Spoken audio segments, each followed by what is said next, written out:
My name is Shane Brian Masias from BSAB2C. This is my report. General Provision. The Act makes provision for the promotion and recognition of the rights of indigenous cultural communities, indigenous people, ICCs, IPs, with a view to preserve their culture, traditions, and institution, and to ensure the equal protection and non-discrimination of members. Section 1. Short title. This act shall be known as the Indigenous People Rights Act of 1997. Section 2. Declaration of State Policies. The state shall recognize and promote all the rights of indigenous cultural communities, indigenous people, ICCs, and IPs hereunder enumerated within the framework of the Constitution. Short title. This act shall be known as the Indigenous People Rights Act of 1997. The state shall recognize and promote the rights of ICCs and IPs within the framework of national unity and development.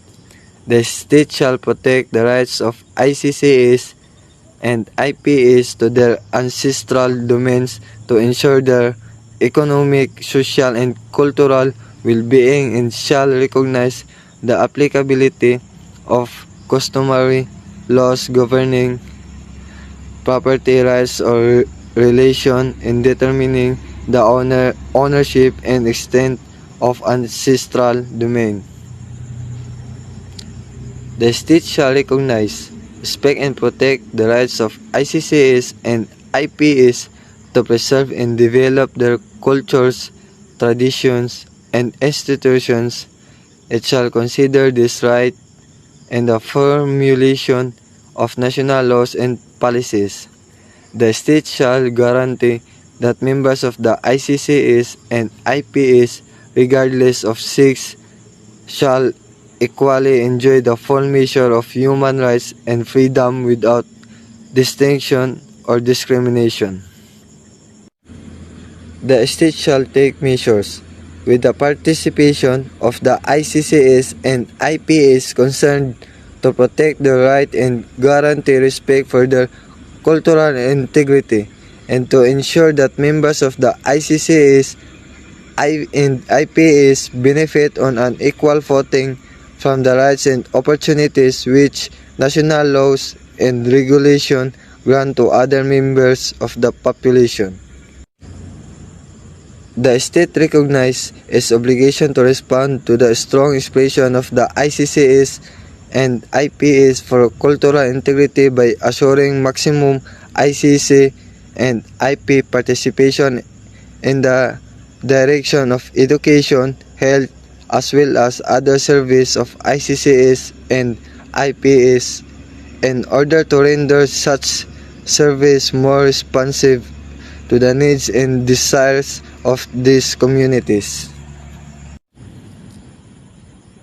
Towards these ends, the state shall institute and establish the necessary mechanism to enforce and guarantee the realization of these rights, taking into consideration their customs, traditions, values, beliefs, interests, and institutions, and to adopt and implement measures to protect their rights to their ancestral domains.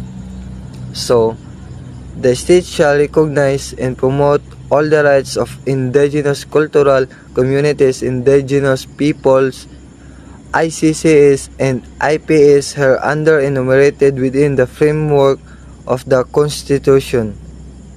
Members of the ICCs and IP, regardless of sex, shall equally enjoy the full measure of human rights and freedom without distinction or discrimination. My name is Vincent James B. Galimba from BSIB2C. My report is definition of terms. Definition of terms. Definition of terms. For purpose of this act, the following terms shall mean: A. Ancestral domains.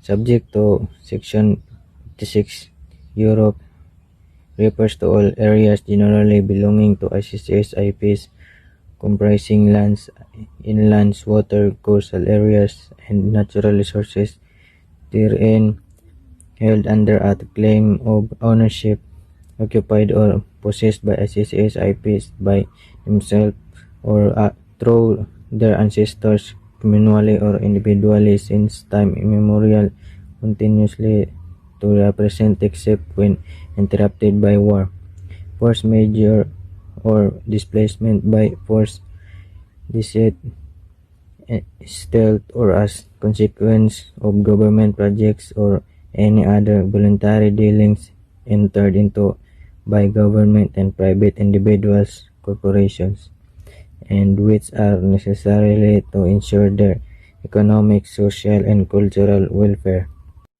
Ancestral lands, subject to Section 56 Europe, refers to land occupied, possessed, and utilized by individuals, families, and clans who are members of the ICCS IPs since time immemorial, by themselves or through their predecessors in interest, under claims of individual or traditional group ownership, continuously to the present except the interrupted by war, force majeure, or displacement by force, deceit, stealth, or as a consequence or government projects and other voluntary dealings entered into by government and private individuals, corporation, including but not limited to residential lots, rice terraces or paddies, private forests, within farms, and free lots. Certificate of Ancestral Domain Title refers to the title formally recognize the rights of possession and ownership of ICCS IPs over their ancestral domains identified and delineated in accordance with this law. D. Certificate of Ancestral Lands Title refers to a title formally recognize the rights of ICCS IPs over their ancestral lands. E. Communal claims refers to claims on land resources and right therein belonging to the whole community within a defined territory. F. Customary laws refers to a body of written and unwritten rules, usages, customs, and practices traditionally and continually recognized, accepted, and observed by respective ICCS IPs. G.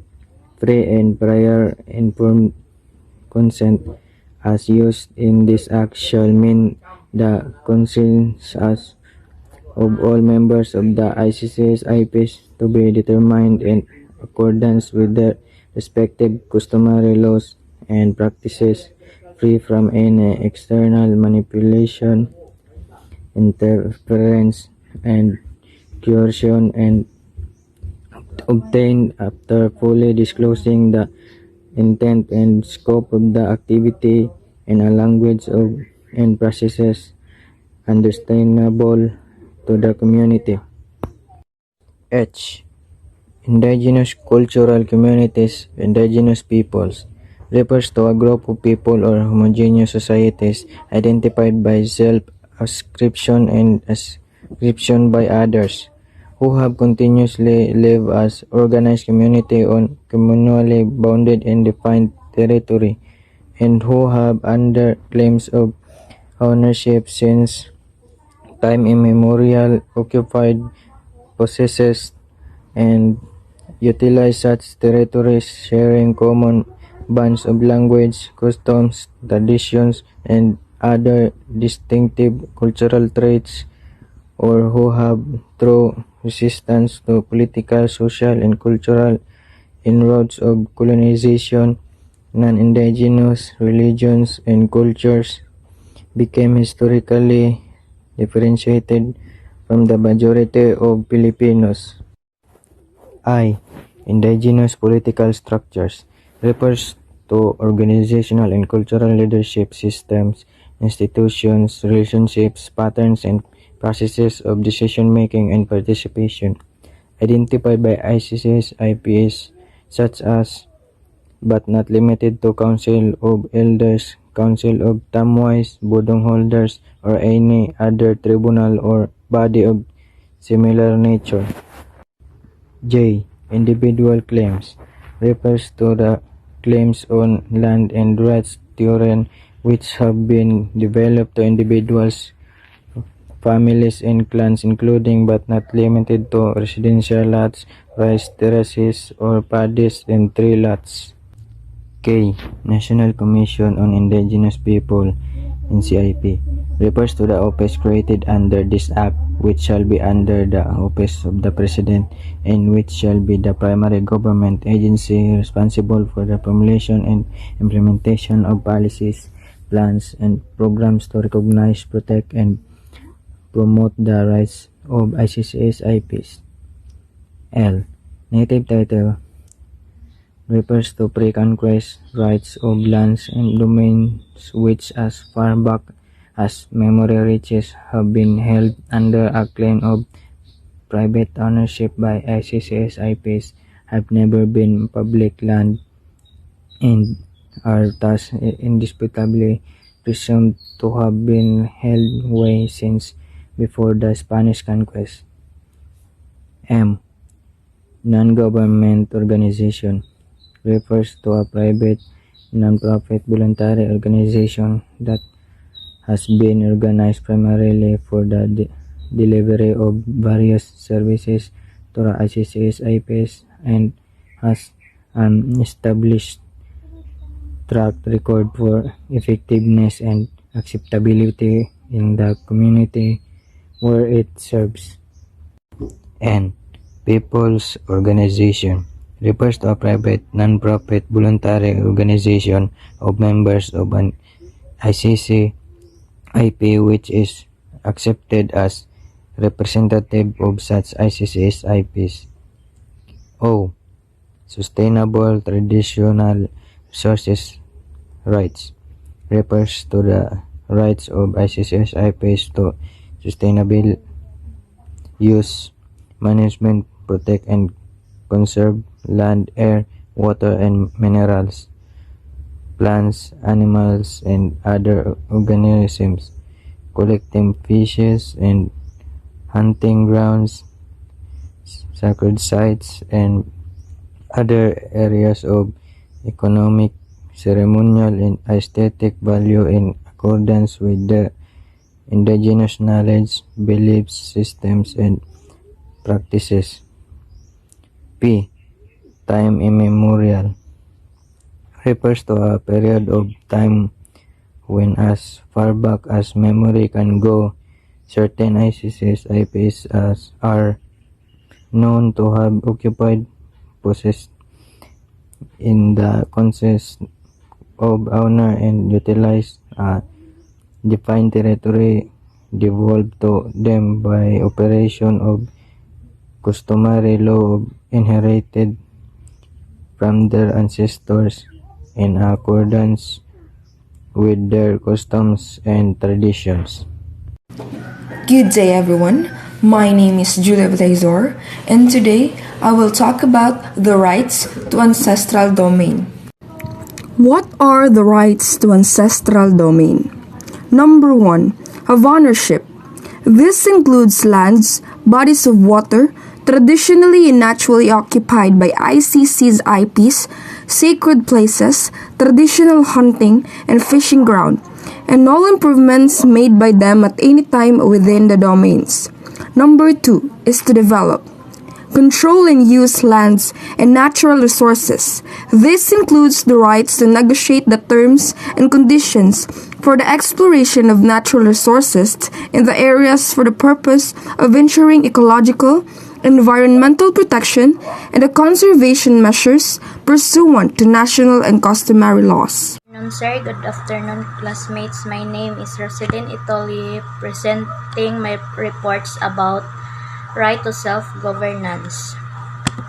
Self-governance, self-government, or self-rule is the ability of a person or group to exercise all necessary functions of regulation without intervention from an external authority.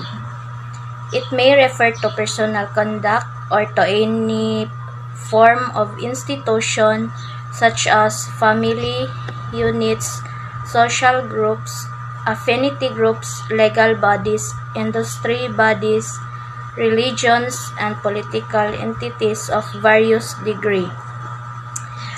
May kakayahan ang isang tao o grupo na gamitin ang lahat ng kinakailangang tungkulin ng regulasyon nang walang intervention mula sa isang panlabas na otoridad. Just like for the IPs, especially here in the Philippines or even other country, I guess, they freely to pursue their economic, social, and also their cultural development.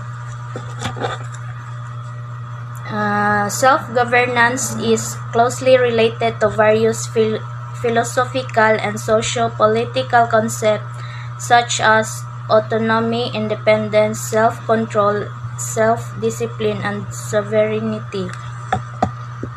Our beloved indigenous people needs to respect their cultures and the integrity of their values. Kanang kailangan gyapon sila nga respetuhon ang unsa ang ilahang kultura as indigenous people. And that's my reporting presentation. Thank you. My name is Renz Mark Muñoz Respondo from BSAB2C. This is my report. Self-governance. The state recognizes the inherent right of ICCS or IPs to self-governance and self-determination and respects the integrity of their values, practices, and institutions. Consequently, the state shall guarantee the right of ICCs or IPs to freely pursue their economic, social, and cultural development. Means for development or empowerment of ICCs or IPs. The government shall establish the means for the full development or empowerment of the ICCs or IPs own institutions and initiatives, where necessary provide the resources needed therefor. Hello everyone, I am Anne Jane Daligdig Natingor, BSAB second year section C, and for today we will be tackling about the related law of Philippine indigenous community. First, we all know that the power of law can be used to achieve social justice. So, let's tackle first what social justice and human rights all about.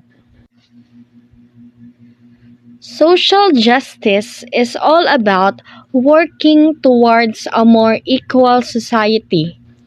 Part of this is ensuring that people are treated with dignity and respect by those with public power. Also, the main goal of human rights. However, human rights are not just values. So now, let's talk about how can human rights achieve social justice. First one is the promotion of equality. Social justice and human rights have a shared goal, which is the human dignity equally for all. The issues that make social justice difficult to achieve, such as poverty, exclusion, and discrimination, are in direct contradiction with human rights, which apply to all individuals indiscriminately. The second one is all about anti-discrimination. In addition to promoting equality generally, human rights protect against direct and indirect discrimination based on certain characteristics.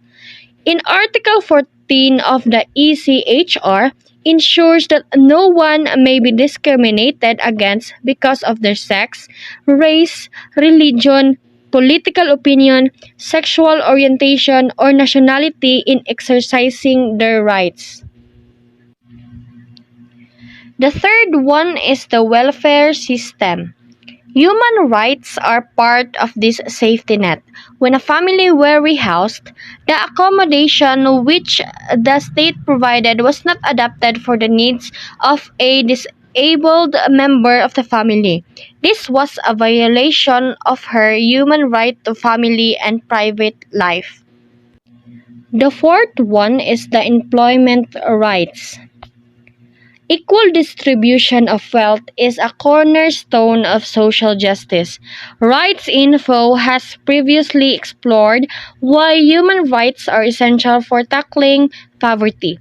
Equal sharing of wealth is enhanced through equal opportunity for employment.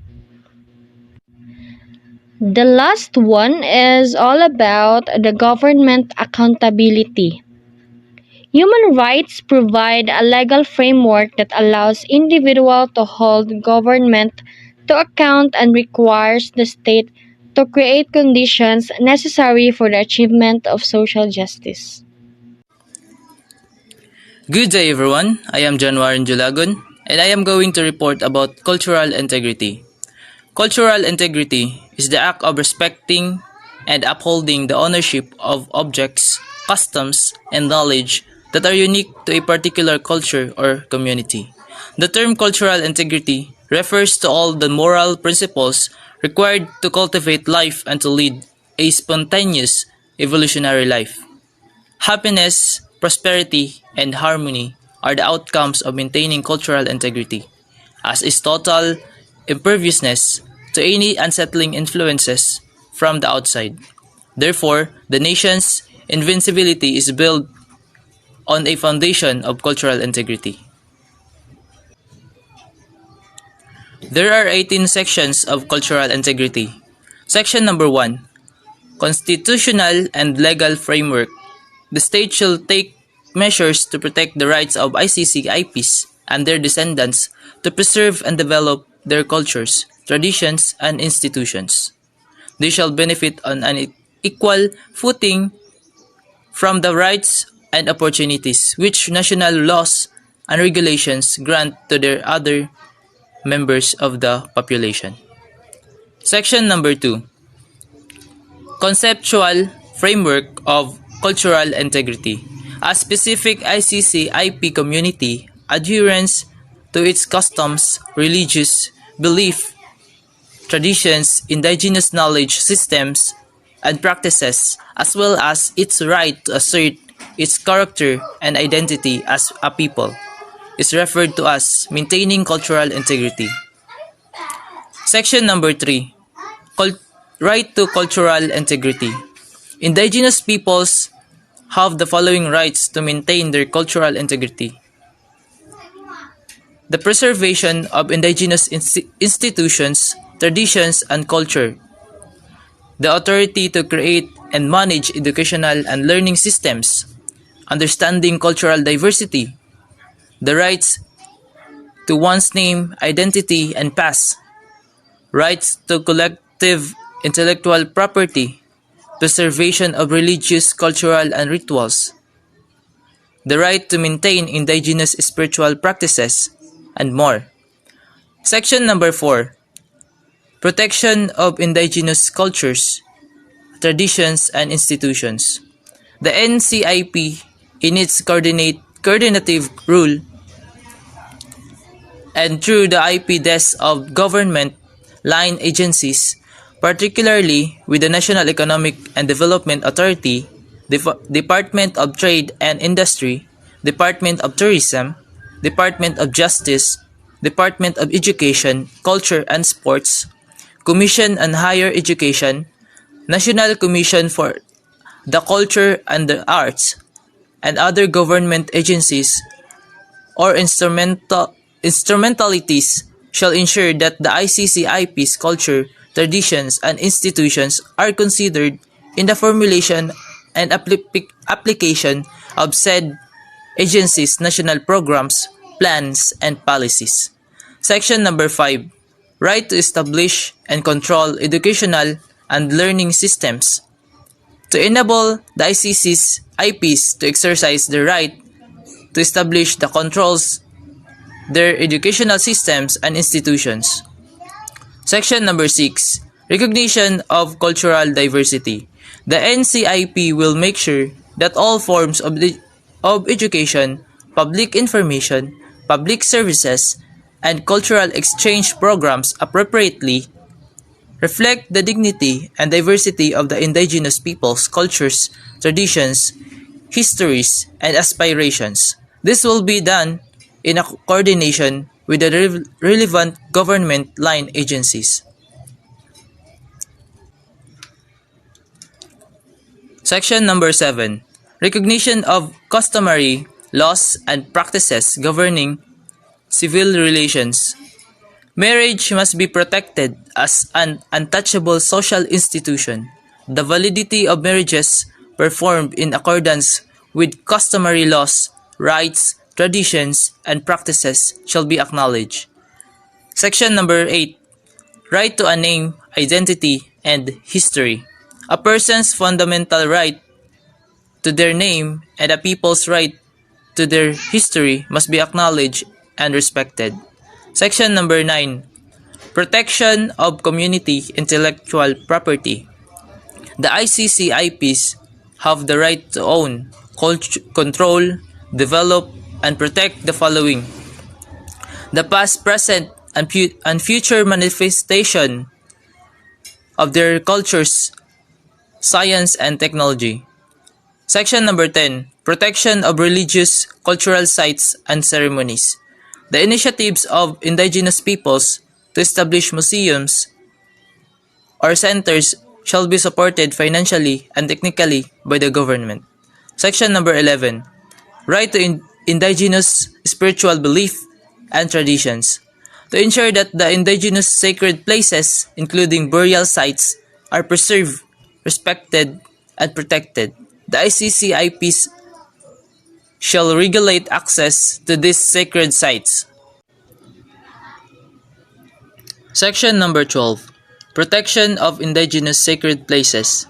Penal sanctions in accordance with Section 72 of the Act and customary laws shall be applicable in case of exploration and or excavation of archaeological sites in ancestral domains, lands, for the purpose of obtaining materials of cultural value without the free and prior informed consent of the community concerned.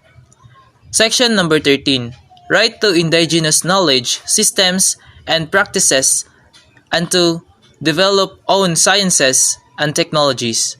Indigenous knowledge, systems, and practices are systems, institutions, mechanisms, technologies comprising a unique body of knowledge evolved through time, embodying patterns of relationships between and among peoples and between peoples, their lands, and resource environment. Section number 14. Protection and promotion of indigenous knowledge, systems, and practices. Guidelines are hereby adopted to safeguard the rights of IPs to their indigenous knowledge, systems, and practices. Section number 15. Protection of manifestations of indigenous culture. Indigenous culture shall not be commercialized or used for tourism and advertisement purposes without the free and prior informed consent of the indigenous peoples concerned. Section number 16. Protection of biological and genetic resources. The ICCIPs may, on their own initiative, make an inventory of biological and genetic resources found inside their domains or lands for their exclusive use. Section number 17.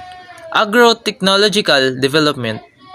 The NCIP shall adopt programs for research and development of the ICCIP's agricultural systems and provide necessary funds therefore. Section number 18. Funds for archaeological and historical sites.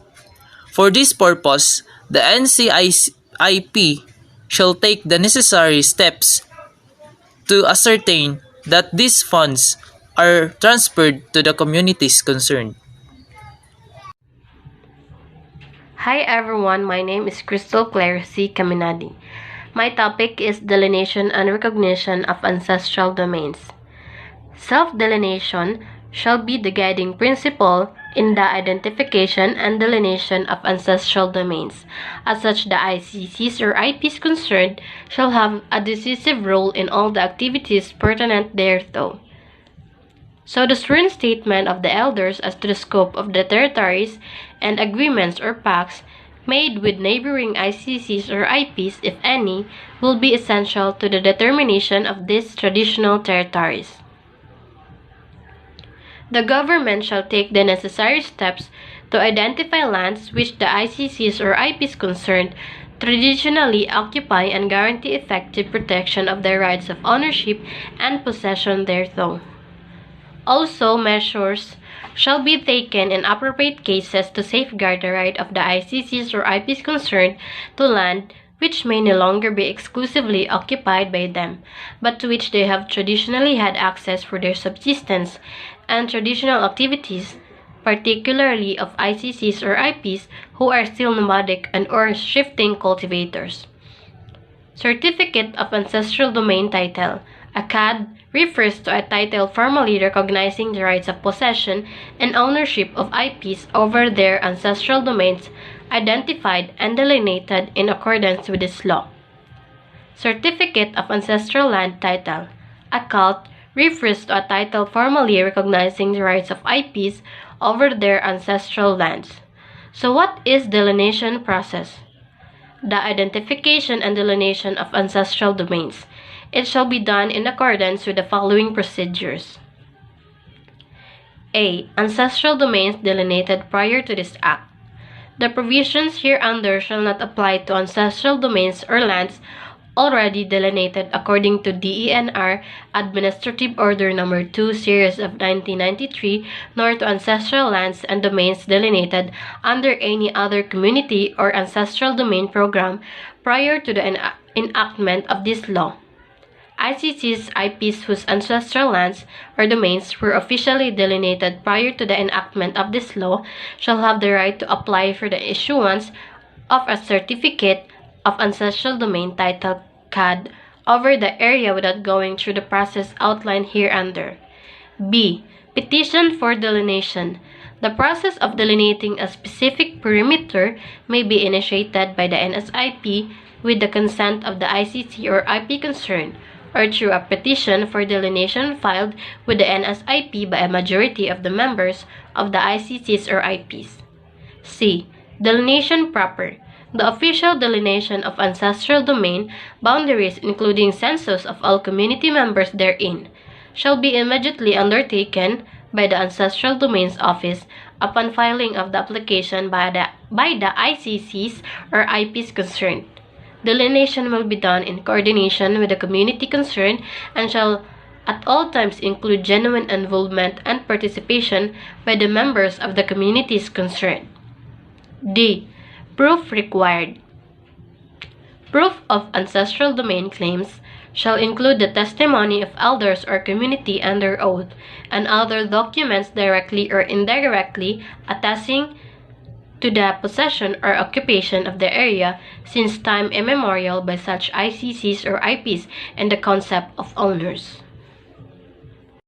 Good day everyone, I am Jana May Terculas. So, NCIP or the National Commission on Indigenous People, it is the agency of the national government of the Philippines that is responsible for protecting the rights of indigenous people. The program of NCIP aims to promote the right of indigenous cultural communities and IPs to respect the integrity of their values, practices, and institutions, as well as to guarantee their right to freely pursue their development and equally enjoy the full measure of human right and freedom without discrimination. NCIP have many programs for ICC and IPs like ancestral domain, land recognition, IP education and advocacy services, IP health services, gender and right-based services, legal services, and more. So, as we can see, the NCIP ensure that all indigenous people can live equally like us and secure their livelihood and their rights. Hello, my name is D'Angelo Mosa. Today we're going to talk about Chapter 9, Jurisdiction and Procedures for Enforcement of Rights. According to Section 65, the primacy of customary laws and practices. When disputes involve ICCs or IPs, customary laws and practices shall use to resolve the dispute. According to Section 66, jurisdiction of the NCIP. The NCIP, through its regional offices, shall have jurisdiction over all claims and disputes involving the rights of ICCs or IPs. Section 67. Appeals to the Court of Appeals. Decision of the NCIP shall be appealable to the Court of Appeals by way of petition for review. Section 68. Execution of decision awards orders upon expiration of the period herein provided and no appeal is perfected by any of the contending parties. The hearing officer of the NCIP on its own initiative or upon motion by prevailing party shall issue a writ of execution requiring the sheriff or the proper officer to execute final decision or order. Section 69. Quasi-judicial powers of the NCIP. The NCIP shall have the power and authority such as promulgating rules upon governing the hearing, summon the parties to a controversy, issue subpoenas requiring testimony of the witnesses and other judicial power of NCIP. And the last one is Section 70. No restraining order or preliminary injunction. No inferior court of the Philippines shall have jurisdiction to issue any restraining order or writ of preliminary injunction against the NCIP or any of its duly authorized. Good morning everyone, I am Jeffrey D. Montañez. So my topic is Section 71, an Ancestral Domains Fund. There is hereby created as a special fund an initial amount of 130 million pesos to cover compensation for expropriated lands, delineation and development of ancestral domains. An amount of 50 million pesos shall be sourced from the gross income of the PCSO or Philippine Charity Sweepstakes Office from its Lotto operation. 10 million pesos from the gross receipt of the travel tax of the preceding year. The fund of the Social Reform Council intended for survey and delineation of ancestral lands and domains, and such other source of as the government may deem appropriate. Thereafter, such amount shall be included in the Annual General Appropriation Act. Second, we have Section 72, Penalties.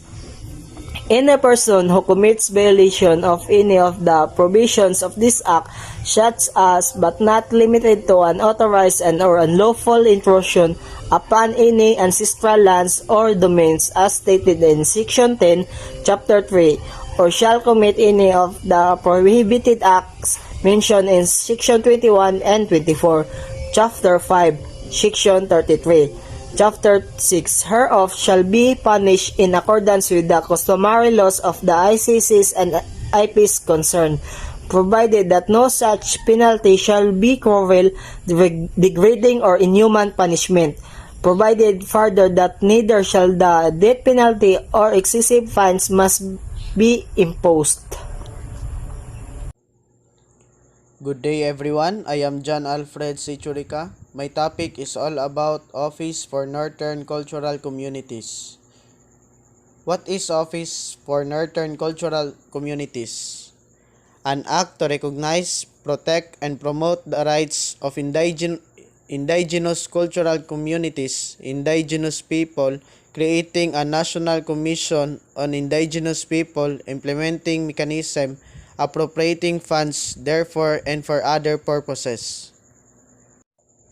So, the National Committees on Northern Cultural Communities under the Subcommission on Cultural Communities and Traditional Arts is one of the 19 national committees of the National Commission for Culture and the Arts, the cultural arm of the government. It is composed of cultural leaders and workers, including cultural administrators, researchers, culture bearers, artists, and practitioners, representatives for non-government organizations, people's organizations, including local government units or individual knowledgeable in the culture of northern cultural communities, and who work for the protection, promotion, and development of the northern cultural communities and their traditional arts. My name is Justin Villanueva, Office for Southern Cultural Communities, an act to recognize, to protect, and promote the rights and indigenous cultural communities. Indigenous people are creating a national commission in indigenous people, implementing a mechanism and operating funds therefore and for the other purpose. SSCTA is a committee under the National Commission for Culture and the Arts. NCA is the cultural government. This committee is handled by the cultural leader and its workers. They are all the one who work to protect and promote their cultures, especially the traditional art. And this will not succeed also without the hand-in-hand help of the people who are knowledgeable in the culture of the southern cultural communities. Good day everyone, my name is Sir Andy Bokog and I will report on the final provision. Special provision, the city of Baguio shall remain to be governed by its charter and all lands proclaimed as part of its town site reservation shall remain as such until otherwise reclassified by appropriate legislation. Prior land and rights and titles recognized and or acquired through any judicial, administrative, or other processes before the effectively of this act shall remain valid. Appropriations. The bill also provides that any additional funds necessary for the continued implementation of the NHS should be included in the Annual General Appropriations Act.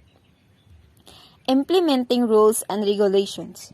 The National Council of Indigenous Peoples (NCIP) shall issue the necessary rules regulations in consultation with the Committees on National Cultural Communities of the House of Representatives and the Senate for the effective implementation of this act. Saving clause. This act will not any manner adversely affect the rights and benefits of the ICC or IPs under other conventions, recommendations, international treaties, national laws, awards, custom, and agreements. And that's all related on Low Philippines indigenous community.